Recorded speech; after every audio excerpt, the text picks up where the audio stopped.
Olá, amigos! Para quem não me conhece, meu nome é Adriana e alguns anos atrás eu fui apresentada ao universo da pessoa com deficiência. E diante de algumas percepções, resolvi tomar a iniciativa de criar um meio de comunicação junto com os amigos profissionais da área para que a gente possa estar norteando a todos que têm dificuldades nesse universo. E diante da pandemia, resolvemos elaborar um bate-papo para que possa estar trocando algumas informações, de algum conteúdo, apresentando um conteúdo que possa estar norteando a todos. Espero que vocês gostem e tá aí o nosso material. Beijo, vamos lá, meninos. Olá, eu sou Edivânia, sou psicóloga clínica e escolar e trabalho com crianças com deficiência, crianças e adolescentes com deficiência ou transtorno e crianças e adolescentes típicos também. E hoje eu venho conversar um pouco aqui com vocês sobre os desafios que essas crianças vêm apresentando, os desafios que elas vêm enfrentando nessa pandemia, tá? No contexto de situação que nós estamos vivendo de mudança de rotina, isolamento social, que eu venho percebendo, né, que elas vêm apresentando de forma significativa muitos comportamentos disfuncionais, como comportamento de irritabilidade, de agressividade, e a questão da ansiedade também, elas vêm aumentando essas questões, e aí caminha um pouco nas questões de alimentação. E o que a gente vem percebendo? Que com a ausência das terapias, para aquelas crianças que têm essas terapias, elas vêm regredindo muito. Tá? A gente, dentro do trabalho que eu ofereço para a família, eu criei um grupo no WhatsApp, que a gente faz os modelos das intervenções e dá esse modelo para essas famílias darem continuidade.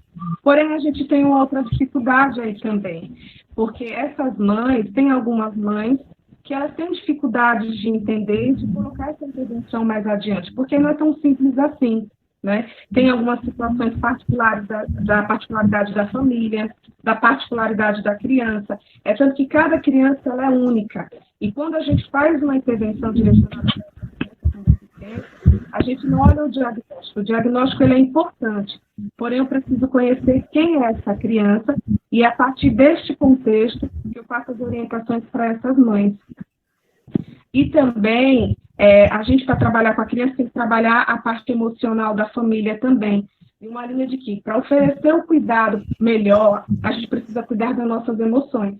E que muitas vezes essa mãe está muito ansiosa, ou ela está dentro de um quadro depressivo, né? Porque, ou muitas vezes essa mãe, como já aconteceu, está com o coronavírus, e aí ela fica naquela preocupação, como que acontece? Será que essa criança está também doente ou não? Então, assim, dentro desse desafio, para essas crianças que a gente atende, dá um suporte, porém tem as problemáticas daquelas crianças que não têm esse atendimento, né?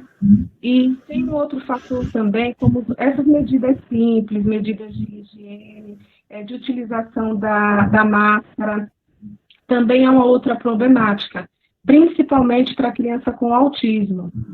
Existe uma flexibilização na utilização da máscara, mas a gente precisa sinalizar e orientar essa família, essa mãe, para que ela possa ir colocando essa máscara nessa criança, respeitando o seguinte dela. Dependendo da criança, ela tem uma sensibilidade muito grande, outras não tanto. Porém, a gente vai fazendo aproximações, aos poucos a gente vai orientando essa mãe para que, em alguns momentos, ela coloca, não deixe para colocar máscara só quando ela for sair, mas em alguns momentos, ela vai colocando essa máscara aqui, nos meus atendimentos, que eu precisei fazer algum vídeo com criança, eu que tenho um vínculo com essa criança, colocando essa máscara, estou tentando resumir, tá? Então, a gente é importante quando a gente fala de intervenção com criança ou adolescente com algum tipo de deficiência ou transtorno, trabalhar essa família também, que sentindo, em alguns momentos, a psicologia, ela acolhe essa mãe, né, as angústias dela, porque existe um grupo também que quando a gente faz uma orientação, ela tem uma resistência de aceitar algumas particularidades dessa criança. Então, a gente precisa orientar da melhor forma, entendendo o contexto que essa criança pertence também. Isso, e assim, quando a gente faz uma orientação, principalmente no sentido de ter alguma criança que ela tem uma comorbidade muito forte, como uma hiperatividade muito latente, então, essa criança ela precisa de alguns momentos que ela precisa correr, que ela precisa jogar uma bola, para que esse comportamento, essa agitação, ela não vai ser controlada, vamos dizer dessa forma, só com a medicação. Né? E a criança não é só isso, esse fator que eu estou trazendo é um questionamento frequente das mães também. Que às vezes elas acham assim, olha, eu dei a medicação e meu filho ele continua muito agitado. Sim, a gente tem que organizar uma rotina para essa criança. Em primeiro lugar, conversar com ela sobre o que está acontecendo e essa conversa tem que ser adaptada para atender às particularidades dela, então, utilizando imagem, facilitando essa comunicação, imagem, vídeos. A partir dessa orientação com essa criança, realiza uma rotina, porque essa rotina dá um direcionamento para ela, né? Também trabalha as atividades que desenvolvam autonomia, não fazer pela criança, mas começar a redirecionar essa criança para que ela consiga fazer algumas tarefas do dia a dia. Então, assim, dentro desses desafios dessa pandemia, desse isolamento social, o contato, as questões que ajudavam muito no desenvolvimento de habilidades dessa criança, que era o contexto escolar, de repente teve que ser encerrado. Né? E principalmente esse contato com o coleguinha. Então, uma das orientações que a gente trabalha também bastante com as mães é que, no momento da rotina, no momento que você for fazer qualquer tipo de atividade da escola, fale para essa criança sobre a escola, que a escola é um ambiente bom e que nesse momento agora você não está vendo os coleguinhas, mas daqui a pouco você vai encontrar com eles, vai encontrar com o professor. Por quê? Para quando eles voltarem, não ser tão difícil, né? Eles não acharem assim, não vou mais para a escola. E dentro dessas situações todas, né, desses desafios, a gente também encontra uma outra dificuldade, que é a questão do acompanhamento médico. Porque com a pandemia, alguns atendimentos eles diminuíram a frequência e alguns não deram para dar continuidade, né?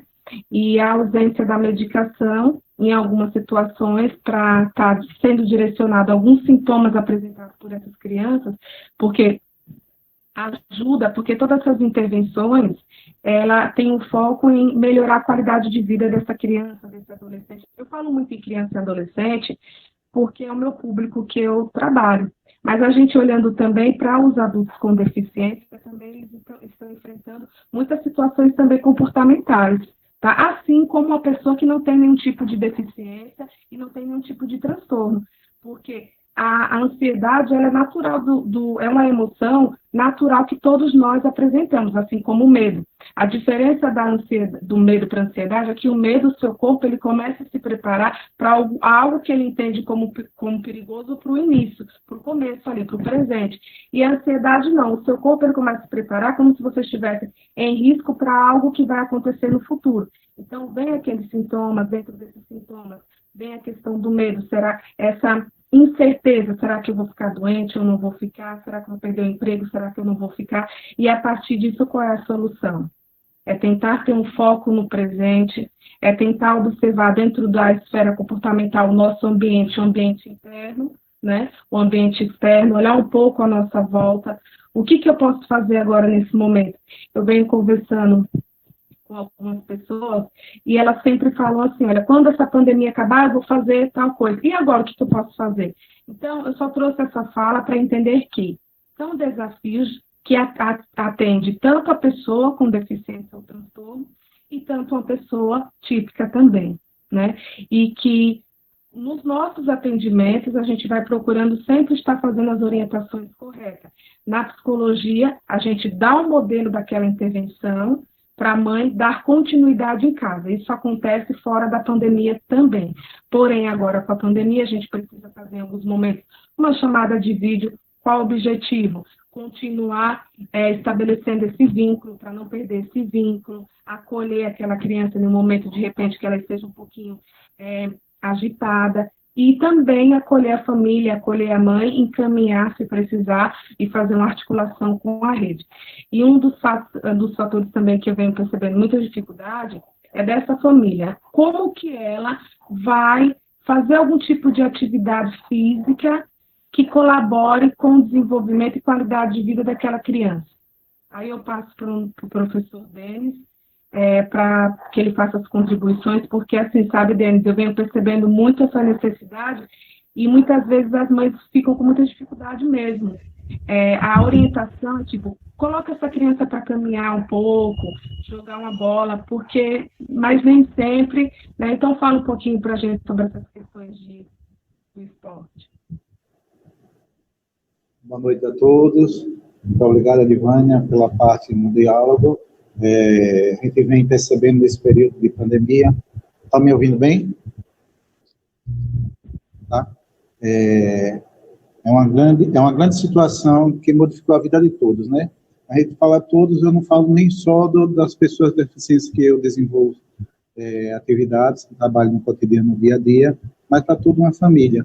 Porque quando a gente fala, primeiro a rotina, como você falou de forma brilhante sobre a rotina, essa rotina foi modificada para todos.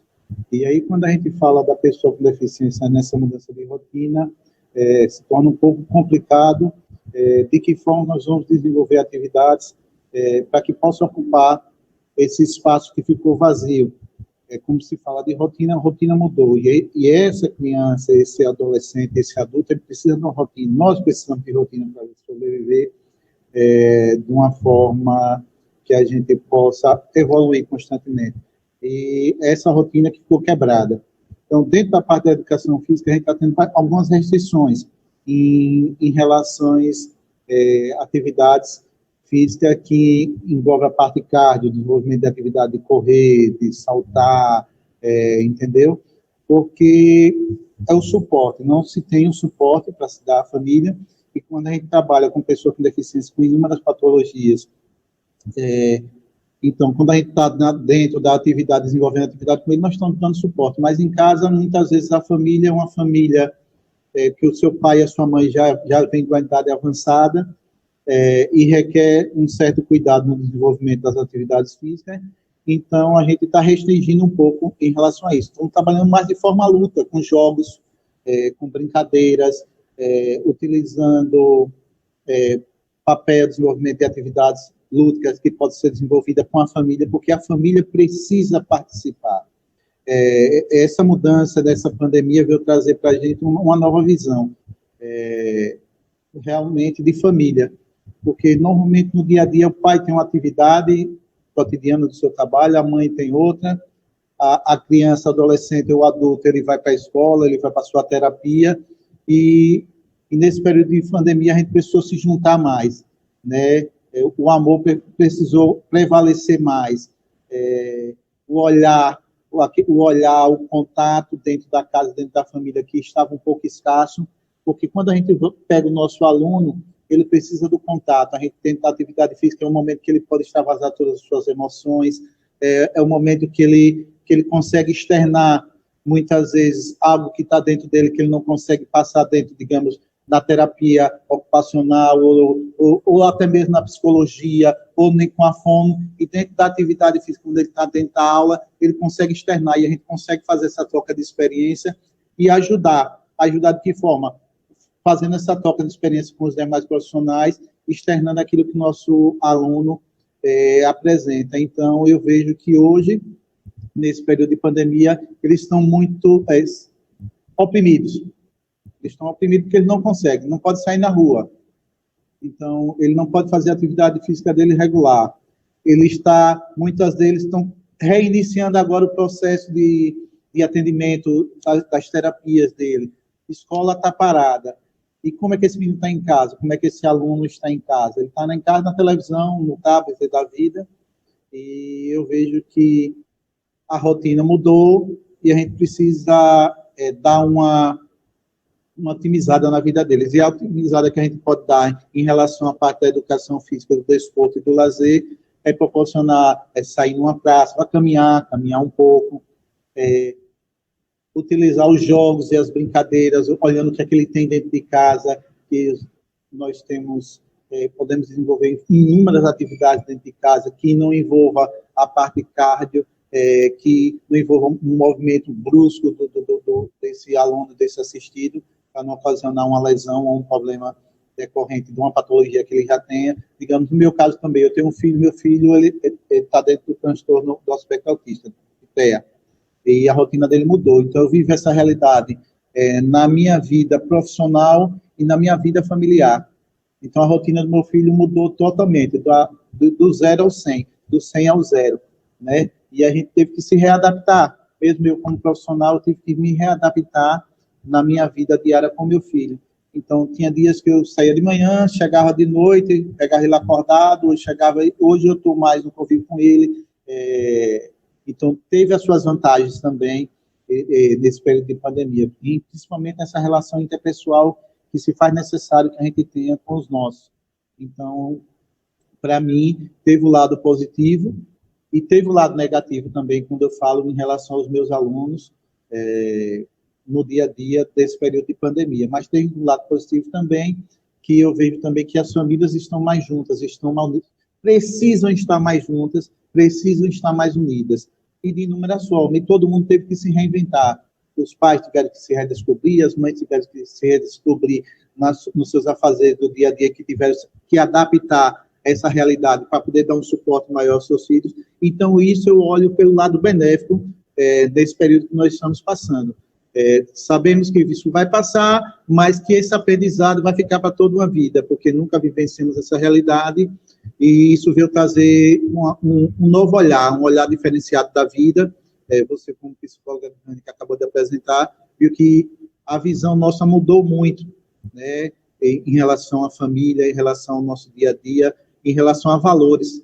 Então, eu vejo que essa mudança trouxe benefícios também, que os nossos alunos, e no meu caso também, como pai também, tive que me reinventar para poder proporcionar para o meu filho algo melhor e adaptar a vida dele da melhor forma possível, mas também não posso deixar de dizer que tem essa preocupação quando se fala de atividade física ou esporte que algum aluno, porventura, possa fazer, mas como educador, vejo que a gente tem que ter as restrições.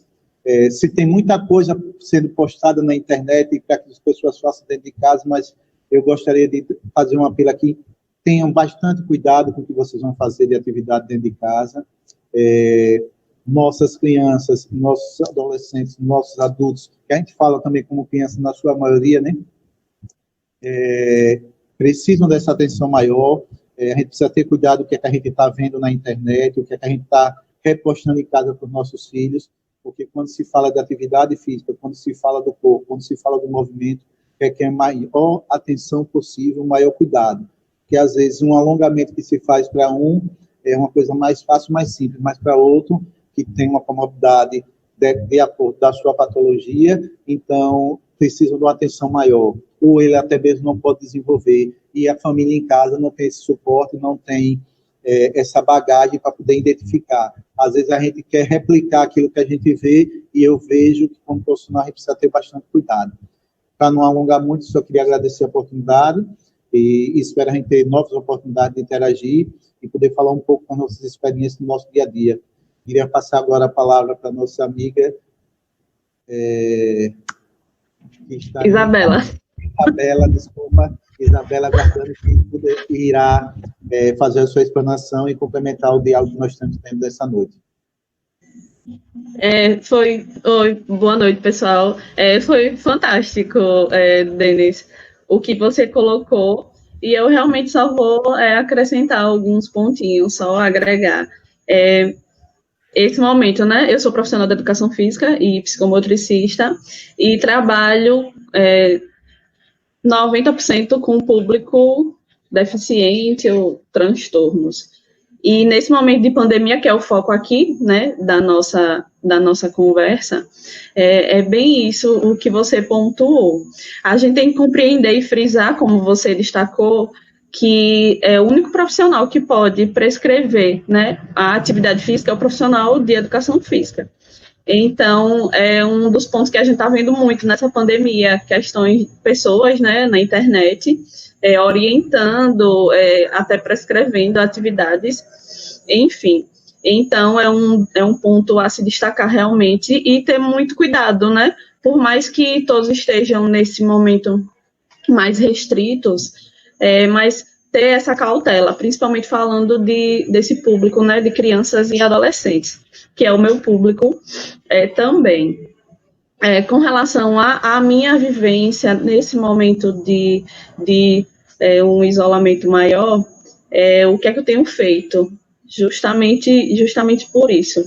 Como as atividades, elas deram uma cessada, né, e por mais que a gente queira continuar, mas a gente sabe que não tem como, né, continuar da mesma maneira, até porque existe um ambiente diferente, como o Denis mesmo colocou, né, na aba a gente utiliza muito uma questão da topografia, então a criança não está no ambiente com a tia, né, ela não está naquele ambiente que vai fazer atividade que ela já sabe que vai chegar e vai fazer atividade com a tia, ela está no ambiente de casa. Então, eu tenho que levar isso em consideração, os profissionais têm que levar isso em consideração.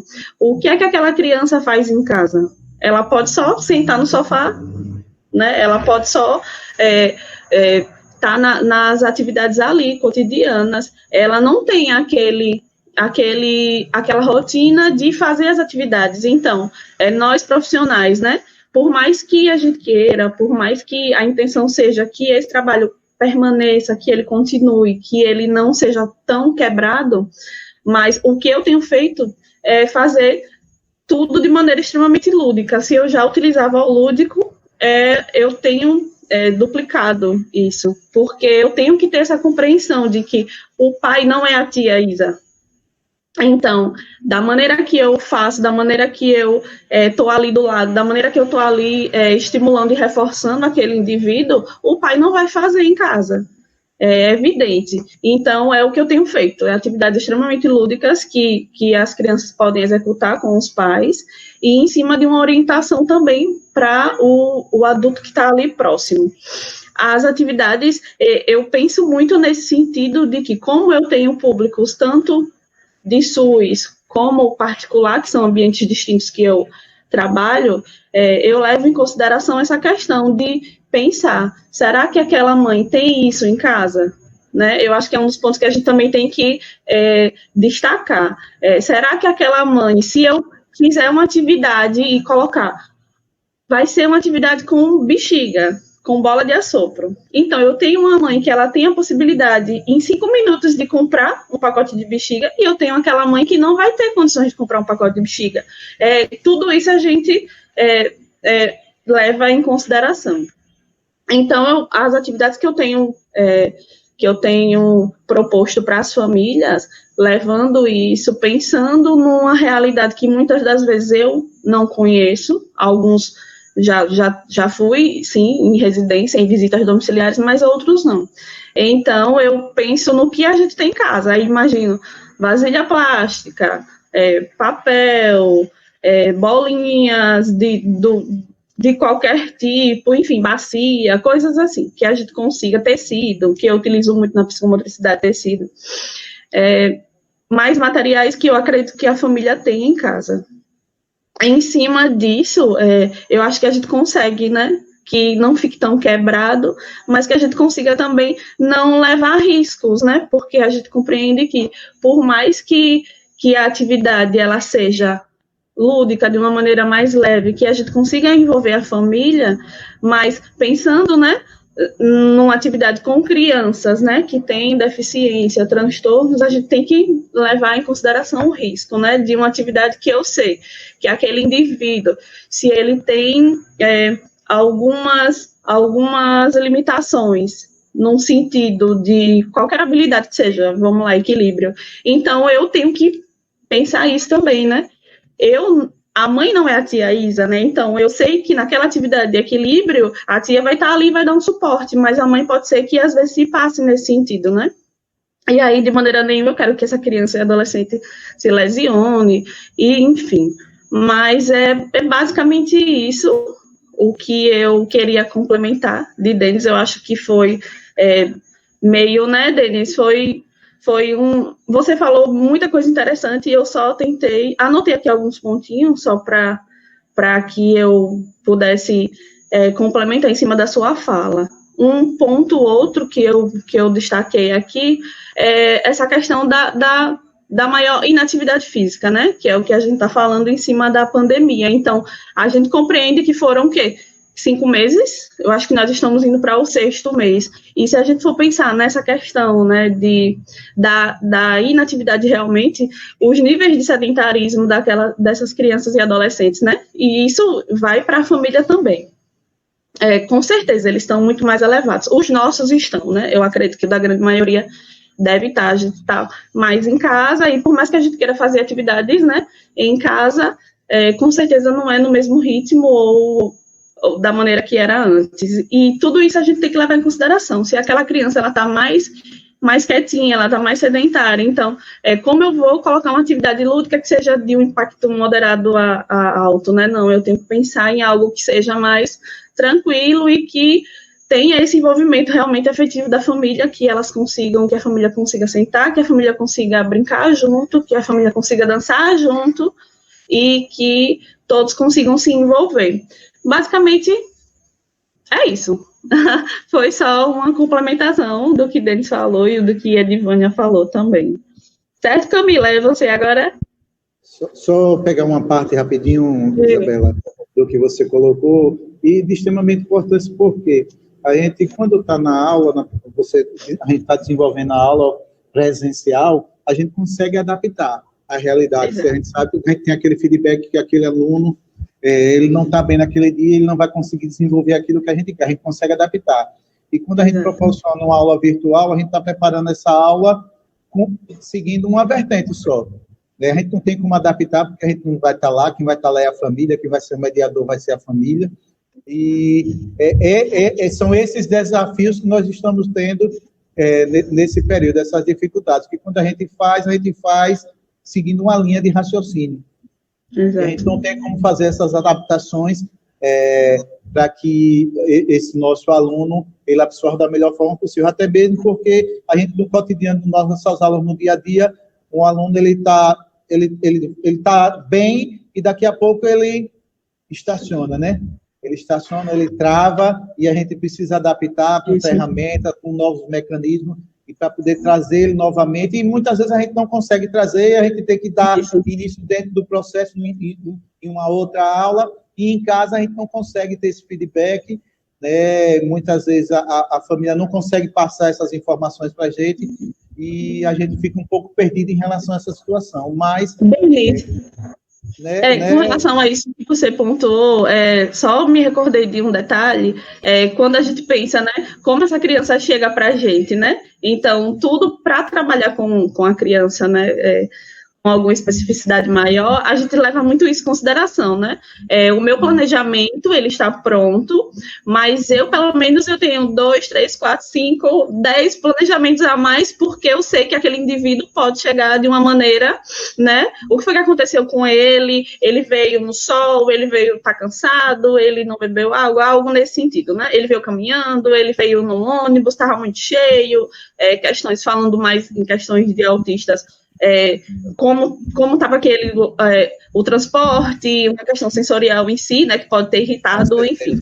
E aí a gente leva também questões, focando mais no TEA, questões até de distúrbios de sono, né, então, pelo menos os meus, o que minhas mães têm relatado muito, que não tem mais aquela rotina, né, ela foi quebrada, então, as atividades por meio tecnológico nem sempre são tão interessantes, entre aspas, né, ele não se prende, e aí o sono, se já tinha um distúrbio de sono, realmente ele está com mais dificuldade ainda, e aí é outro ponto que a gente tem que pensar, eu vou elaborar essa atividade pensando que ele pode realmente não ter dormido, né, tanto quanto deveria, tem todo um contexto que a gente tem que levar em consideração, e eu mesmo penso que quero que isso logo passe, porque é bem complexo, tanto para eles quanto para as famílias, né?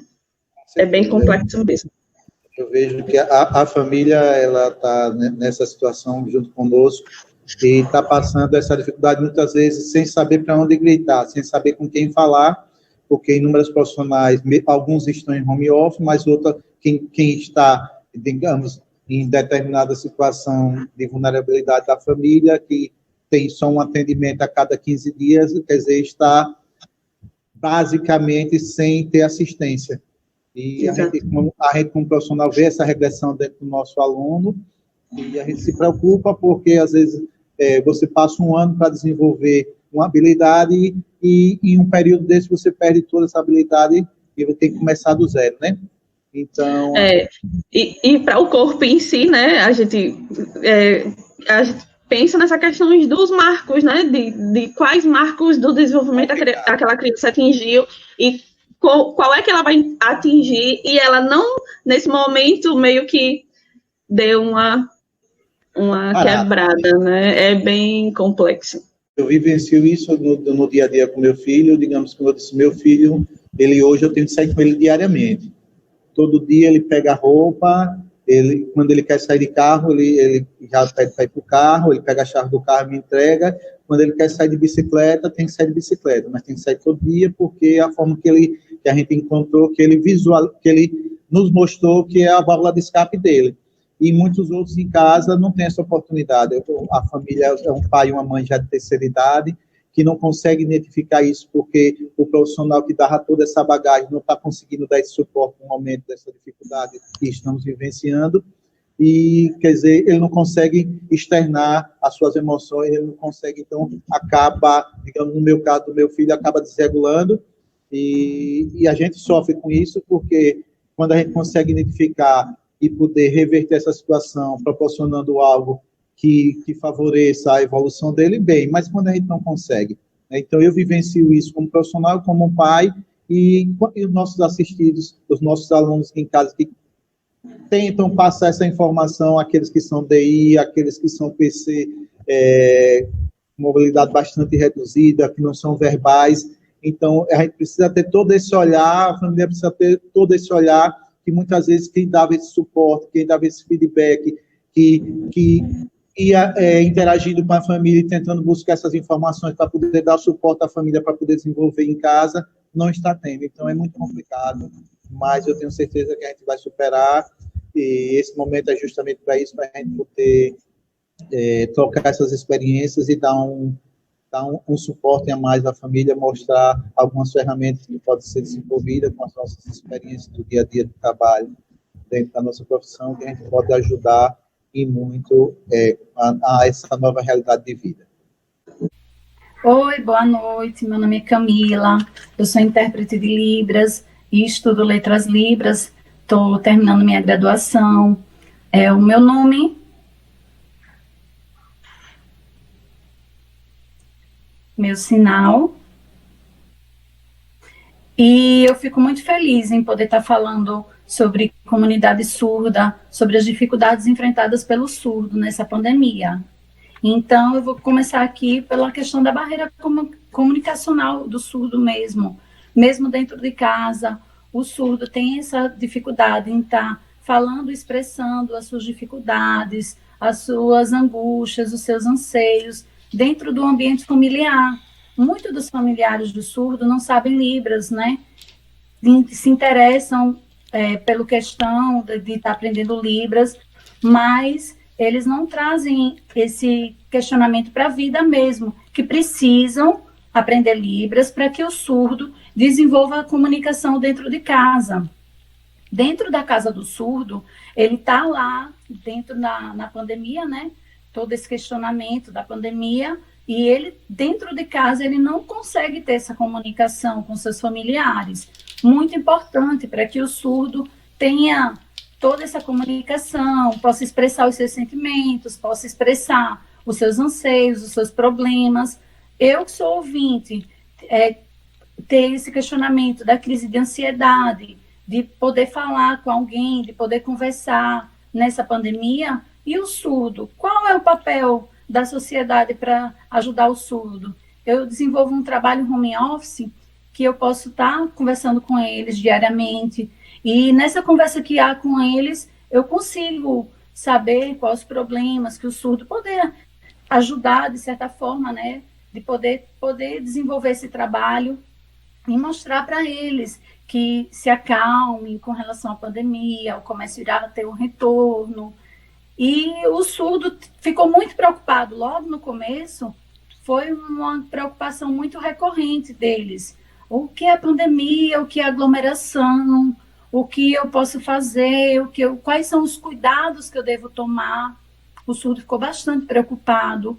Hoje o surdo está mais tranquilo com relação à pandemia, até porque vários vídeos rolaram no YouTube, pôde ajudá-los, né? Pôde mostrar os questionamentos que eles tinham, os cuidados que devem ser tomados, mas os surdos no começo da pandemia ficaram bastante agitados. Os surdos que eu conheço, amiga minha também, muito agitada com relação a isso. Então, a pessoa que tem um déficit de aprendizagem, ela não compreende, né, o que está se passando, mas o surdo compreende e não tem essa informação como nós. Nós, ouvintes, temos a informação tão espontaneamente, tão prontamente nos nossos ouvidos, e o surdo não tem. A maioria dos lares, qual o jornal que passa? O Jornal Nacional. E os surdos não têm essa interpretação em Libras, salvo quando algum político vai falar e tem a interpretação para a língua de sinais, mas se não, as demais notícias, o surdo fica mesmo sem ter essa informação. Na TV Ines, na TV Cultura existe, mas a maioria dos lares, a família toda assiste o Jornal Nacional. E o surdo ficou bastante preocupado, sem saber sobre coronavírus, sobre tudo isso. O surdo enfrenta vários problemas.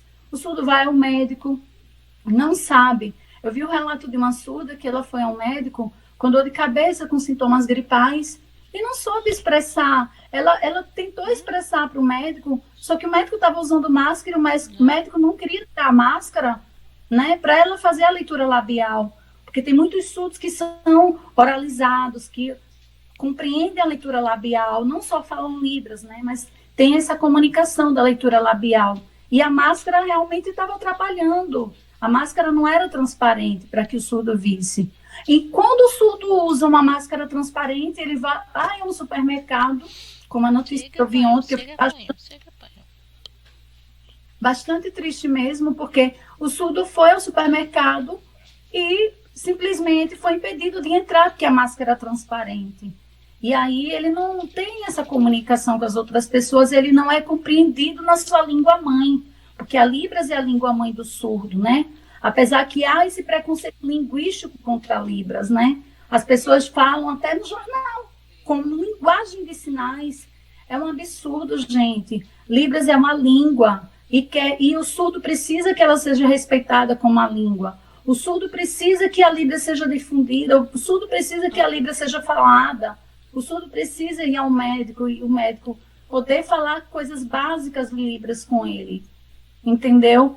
Então, todos esses questionamentos que eu estou trazendo aqui com relação a Libras, para que nós possamos estar podendo entender, conscientizando as pessoas e para que nós possamos trazer essa consciência da comunidade surda, que nós vamos falando há muito tempo, tocando nesse assunto. A comunidade surda não conseguiu, o surdo hoje não conseguiu 1% do que ele tem direito, né?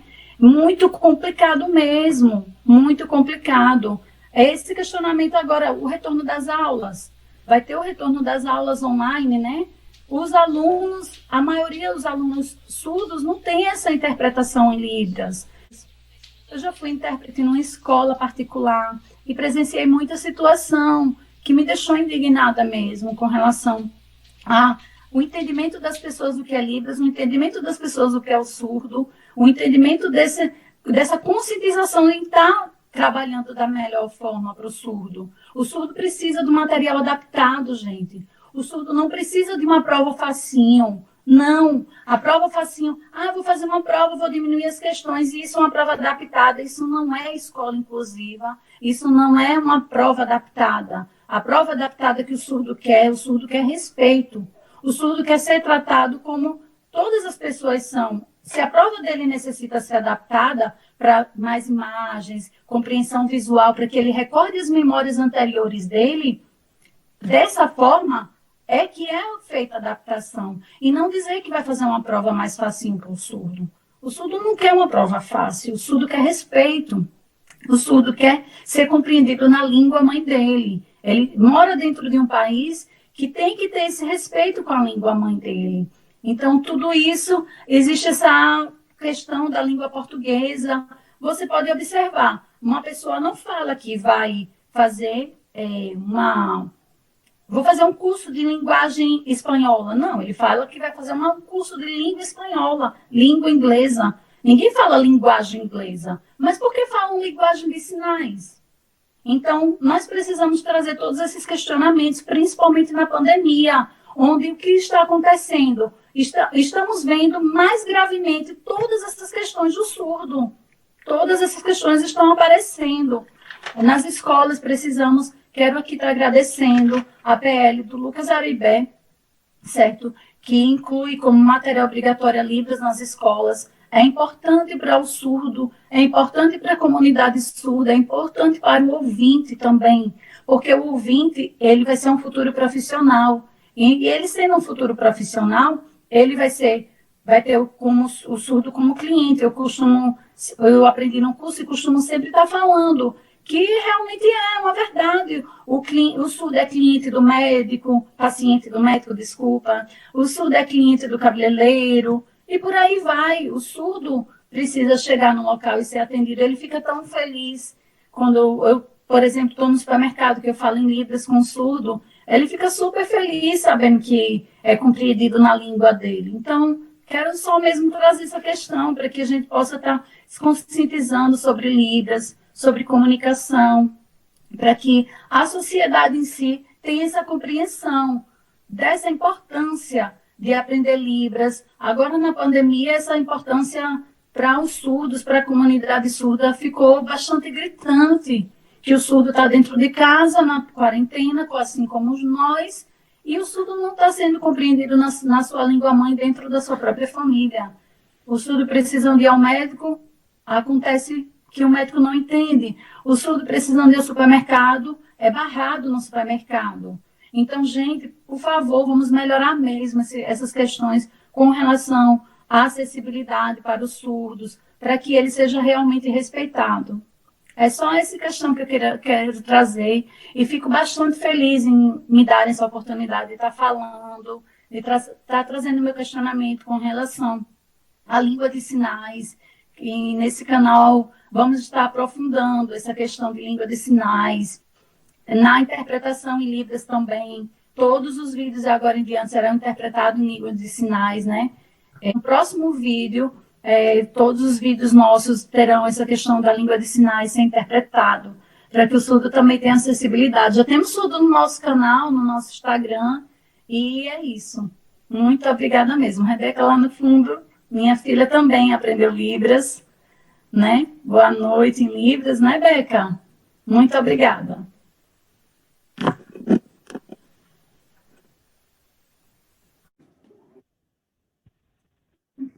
Então, assim, foram ótimas as contribuições que vocês deram, e até vou pegar algumas orientações para repassar para as famílias, né, principalmente dessas questões de estimulação, de prestar um pouco atenção, não focar nesses vídeos, né? Vamos continuar na caminhada ou vamos sinalizar uma orientação, mas procurar tentar ouvir de um especialista mesmo, algum tipo de orientação mais específica para atender a particularidade individual daquela criança. Mas, de modo geral, é importante que a gente olhe para essa criança, para essa pessoa com deficiência ou transtorno, não para o diagnóstico dela. O diagnóstico é importante, ele dá um direcionamento, mas, em primeiro lugar, vamos respeitar as limitações, a família, procurar estimular no que for possível. É interessante também nos nossos atendimentos a gente dar modelos, como Isabela falou, Denis, dar modelos para elas reproduzirem em casa, dentro da realidade delas, até porque o cliente natural, ele precisa ter algumas situações, alguns equipamentos, algumas imagens que facilitem a comunicação, porque às vezes uma criança ela quer se comunicar, porém ela tem a dificuldade na comunicação. Então, ela apresenta um comportamento disfuncional e ela consegue atingir o que ela estava querendo. Então, ela vai sempre, quando ela precisar pedir aquele brinquedo, aquele objeto que ela gosta, ou ela tem uma atenção, ou alguma outra coisa, ela vai estar apresentando aquele outro comportamento que ela apresentou anteriormente, porque ela teve um resultado para aquilo. Então, ela gritou muito, então a mãe olhou para ela e foi verificar o que acontecia, né? Então, assim, a gente tem que procurar facilitar a comunicação com essas crianças, não fazer por elas, mas redirecionar para que elas possam fazer sozinhas, que significa dizer, utilizar a imagem onde ela guarda o brinquedo, colocar a imagem do brinquedo e redirecionando essa criança para guardar, onde ela guarda as roupas dela, imagens ali também, para a gente poder estar estimulando e aproveitando o ambiente natural, aproveitando esse momento em casa. E os pais também precisam entender que, sempre eu converso com eles no sentido, não precisa ficar o momento todo, não é para ficar o momento todo estimulando a criança, mas assim, precisa ter na rotina aquele horário que você senta e que você vai fazer uma caminhada, ou que você vai fazer uma massinha com ela. É lógico que essa atividade que você vai fazer, essa brincadeira, vai ser de acordo com o entendimento daquela criança também. E nunca a gente não pode subestimar o que a criança pode aprender ou está se desenvolvendo.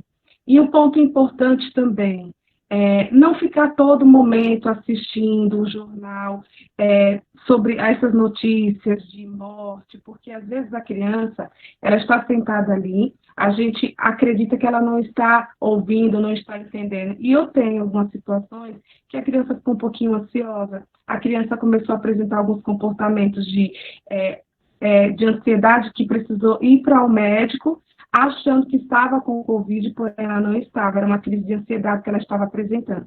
Então, procurar colocar alguns desenhos que vai estimulando. A questão dos eletrônicos, eles são importantes.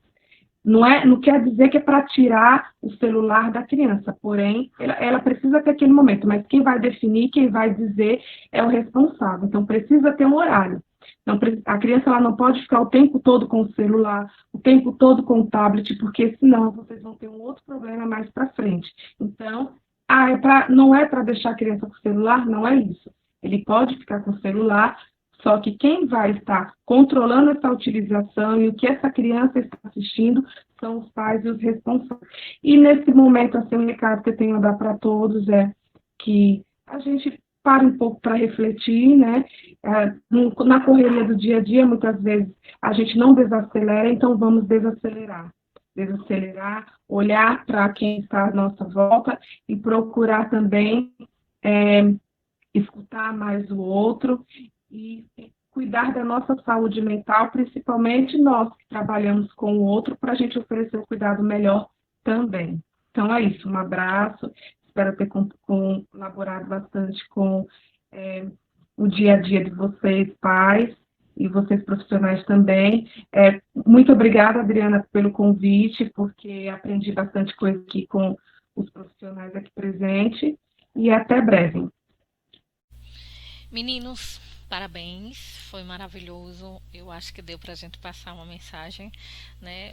O nosso intuito é justamente confortar, porque só quem convive sabe do tamanho de dificuldade que de enfrentar tudo, e parar das pessoas pensarem que são objeto, é qualquer coisa, é bobagem, porque não é.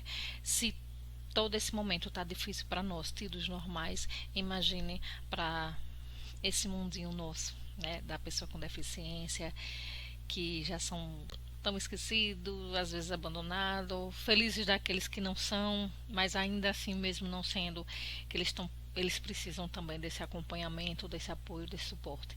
Então vocês estão de parabéns, muito obrigado por aceitar o convite, fico muito honrada, fico muito feliz e nos encontramos com certeza numa próxima, tá? Parabéns mesmo e vamos que vamos. Eu que agradeço, uma boa noite a todos, obrigado pela oportunidade, espero que a gente poder trocarmos essa experiência em outras oportunidades e proporcionar ferramentas para ajudar as famílias em casa, sendo ela num período de pandemia ou não.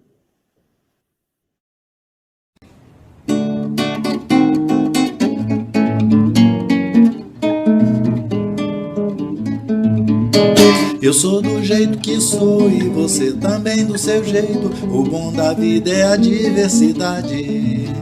Sem essa de preconceito, nós todos temos direito de conviver com dignidade.